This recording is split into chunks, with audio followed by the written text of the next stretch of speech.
Hello good evening everybody. My name is Shubham Jagdish and welcome back to the channel. Admission of partner हमने शुरू किया था। पहले दिन मैंने आपको 3 केसेस कराए थे न्यू प्रॉफिट शेयरिंग रेशियो के। आज उस वीडियो को बढ़ाएंगे और आज न्यू प्रॉफिट शेयरिंग रेशियो हम लोग कंप्लीट करने वाले हैं। ठीक है, तो 2 वीडियो में न्यू प्रॉफिट शेयरिंग रेशियो पूरा कंप्लीट हो जाएगा। तो केस नंबर 4 शुरू करते हैं मेरी जान। क्या है केस नंबर 4? आओ देखो। केस नंबर 4 बोल रहा है बेटा ए और बी दो पार्टनर्स हैं, 3:2 में इनका रेशियो है। C is admitted, he took half of A share. इसका मतलब क्या हुआ? ए के शेयर का हाफ ले लिया। ऑफ का जनरली मतलब होता है मल्टीप्लीकेशन, ठीक है ना। और हाफ ऑफ बी शेयर, तो हमको 3 कॉलम बनाने हैं। पहला कॉलम ओल्ड, दूसरा कॉलम एडजस्टमेंट, तीसरा कॉलम न्यू। जैसे करते हुए आ रहे थे वैसे ही कर लेंगे। चलो भाई, यहां 3 पार्टनर्स लिख दिए, ए बी और सी। ए का शेयर कितना है? 3/5। बी का शेयर कितना है? 2/5। सी कितने के लिए आया है ये क्लियरली मेंशन नहीं, लेकिन ये मेंशन है कि ए के शेयर का हाफ ले रहा है। तो ये हो गया 3/10। 3/10 मिल गया ए से। तो ए के पास बचेगा कितना बेटा? 3/5 था, 3/10 दे दिया। 10 एलसीएम 6 - 3, 3/10। सिंपल। सिमिलरली वो क्या कह रहा है? बी के शेयर का भी हाफ ले रहा है। बी का शेयर कितना था? 2/5। इसका हाफ इंटू 1/2, दैट मीन्स 2/10 ले लिया। बी से 2/10 मिल गया। तो बी के पास बचेगा कितना? बच्चा पार्टी 2/5 - 2/10, एलसीएम आ गया 10, 4 - 2, 2/10। कोई दिक्कत वाली बात तो नहीं है, यहां तक चीजें क्लियर है। आओ आगे देखते हैं। तो रेशियो बना क्या? ए बी सी में रेशियो बना 3/10, 2/10 और इसको ऐड कर दिया 5/10। तो रेशियो बन गया 3:2:5। ये न्यू रेशियो। और सेक्रीफाइसिंग कितना बना? 3:2। चाहे तो तुम सेक्रीफाइसिंग ओल्ड माइनस न्यू करके निकाल सकते हो। ठीक है, समझ में आ रही है ना बात? हम कैसे ये क्वेश्चन पूरा सॉल्व कर रहे हैं, ठीक लग रहा है? Shall we go ahead? चलो आगे बढ़ते हैं मेरे भाई। अगला केस है ए और बी दो पार्टनर्स से, 3:2 में इनका रेशियो था। C is admitted, he took 1/10 from A. A से 1/10 सीधा सीधा ले रहे हैं। तो फ्रॉम में आप करते हो सीधा माइनस। Similarly 1/5 from B. तो ये कैसे करेंगे क्वेश्चन? हमने बनाए 3 कॉलम, ओल्ड, एडजस्टमेंट और न्यू। चलो भैया कर देते हैं फटाफट से। ए मतलब 3/5, बी मतलब 2/5। सी कितने शेयर के लिए आया है? सी ले रहा है 1/10 ए से। तो ए के पास बचेगा कितना था?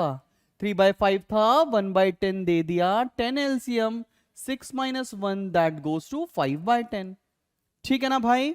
सिमिलरली बी से कितना ले रहा है? वो बी से ले रहा है 1/5। तो बी के पास बचेगा कितना बेटा? 2/5 था, 1/5 दे दिया, दैट गोज टू 1/5। तो फाइनली हमारा नया रेशियो बना क्या? ये भी सॉल्व कर लो, ये हो जाएगा 10 एलसीएम 1 + 2, दैट मीन्स 3/10। तो नया रेशियो क्या बना? ए बी और सी में ए का नया रेशियो 5/10, बी का 1/5, सी का 3/10। इसको भी 10 बनाने के लिए मल्टीप्लाई कर देंगे तो रेशियो आ गया 5:2:3। ये बन गया हमारा न्यू रेशियो। और सेक्रीफाइसिंग रेशियो भी हम बना सकते हैं, 1:2 आ रहा है। ठीक है, यहां तक चीजें समझ में आ रही है ना? बहुत स्लोली चल रहे हैं, समय बताएगा इतना स्लो मैंने पार्टनरशिप अकाउंटेंसी क्यों शुरू किया है। ठीक है ना? चलो आगे बढ़ते हैं बच्चा बाड़ी, और अगले केस पर आ रहे हैं। और अगला केस है हमारा केस नंबर 6। केस नंबर 6 क्या कह रहा है? ए और बी दो पार्टनर्स है, 3:2 का रेशियो है। ये सब बातें ठीक है। फिर बोल रहा है C is admitted, he took 1/10 of A. Of का मतलब क्या होता है? मल्टीप्लीकेशन। फ्रॉम का मतलब माइनस सीधा। इसका मतलब है ए के शेयर का 1/10 ले रहा है और 1/10 सीधा बी से ले रहा है। तो कैसे करोगे ये क्वेश्चन? आओ देखो, जल्दी से देखते हैं कैसे करेंगे। 3 कॉलम बनाते हैं। पहला कॉलम है ओल्ड, दूसरा कॉलम है एडजस्टमेंट, तीसरा कॉलम है न्यू। चलो भैया बना लेते हैं। यहां लिखा ए का रेशियो है 3/5। फिर लिखा बी का रेशियो है मेरी जान 2/5। फिर सी नया पार्टनर आया है। सी क्या कर रहा है? ए के शेयर का 1/10 ले रहा है। ठीक है कि नहीं? तो सी को मिला क्या, 3/50 मिला ए से। अब ए के पास बचेगा कितना, 3/5 था, 3/50 दे दिया, 50 बेटा एलसीएम हो गया 30 - 3 दैट गोज टू 27/50। समझ में आई बात। सिमिलरली क्या बोल रहा है, बी से वो सीधा 1/10 ले लेगा, बी से सीधा 1/10 ले लेगा। तो बी के पास बचेगा कितना, 2/5 था, 1/10 दे दिया, 10 एलसीएम 4 - 1 दैट गोज टू 3/10। ठीक है, क्लियर। चले निकालें रेशियो। तो A is to B is to C में नया रेशियो कितना आ रहा है, 27/50 इज टू 3/10 इज टू, इसको सॉल्व कर लेते हैं, 50 LCM 3 + 5 that goes to 8/50 is to 8/50। तो सबको 50 बनाने के लिए यहां से 5 से मल्टीप्लाई, यहां 5 से मल्टीप्लाई, तो 27, 15 और 8 हमारा न्यू रेशियो निकल कर आ रहा है।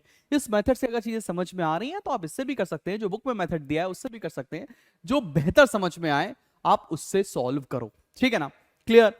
अब बढ़ रहे हैं आगे, अगले मेथड पर आने जा रहे हैं। केस नंबर 7 और केस नंबर 8 ऐसे मेथड है जो इस तरीके से सॉल्व नहीं किए जा सकते हैं, वो बुक वाले मेथड से ही सॉल्व किए जाएंगे। तो केस नंबर 7 और केस नंबर 8 क्या होगा, जब भी किसी क्वेश्चन में टर्म आ जाए रिटेन, लेटर, इन फ्यूचर, तो वो तुम्हें जो अब मेथड बताने जा रहा हूं उससे सॉल्व करना होगा।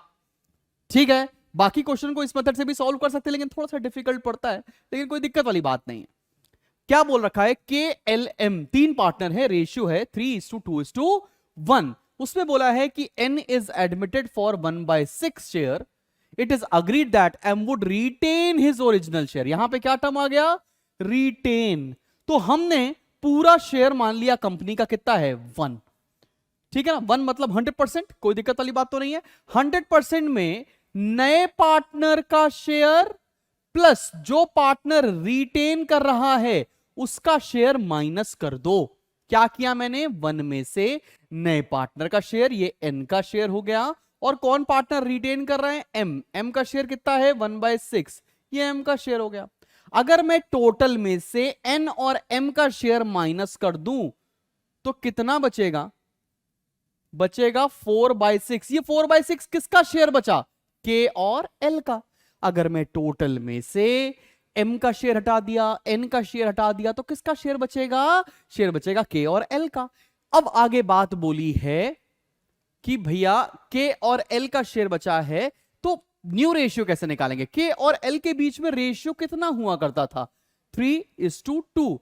तो k का न्यू कितना हो जाएगा, 4/6 इंटू 3/5। सिमिलरली l का न्यू कितना हो जाएगा, 2/6 इंटू 2/5। ये आ गया 12/30, ये आ गया 4/30। निकालते हैं नया रेशियो कितना आ रहा है। तो k is to l is to m is to n, k का शेयर है 12/30, l का 4/30, m का 1/6 और n का 1/6। अब 30 डिनोमिनेटर है तो 30 कैसे बनाया जाए, तो रेशियो बनता है 12:4:5:5। ये नया रेशियो निकलकर आया है।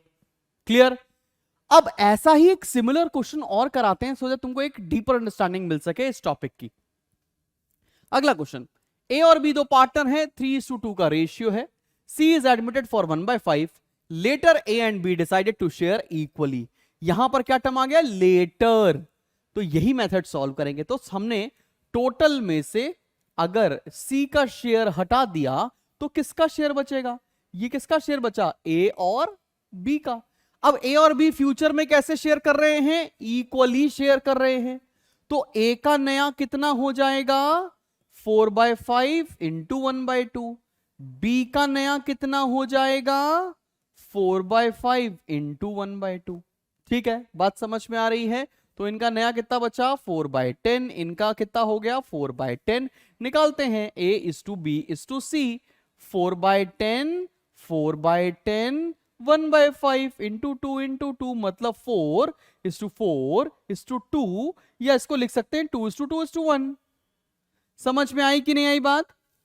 एकदम क्लियर है कैसे यहां तक पहुंचे हम लोग। अब इतना क्वेश्चन करने के बाद तुम्हारे पास कोई भी न्यू प्रॉफिट शेयरिंग रेशियो का क्वेश्चन आता है वो तुमसे इजीली हो जा रहा होगा। अब यहां तक तुमको लोड नहीं आना चाहिए। फिर भी लगता है कोई दिक्कत आ रही है तो कमेंट सेक्शन में लिखकर बताओ। साथ में डिस्क्रिप्शन में मेरे एक एप्लीकेशन का लिंक है जहां पर मैंने अभी तक इकोनॉमिक्स और कॉमर्स के बहुत सारे नोट्स अपलोड कर रखे हैं, जाके तुम डाउनलोड कर सकते हो।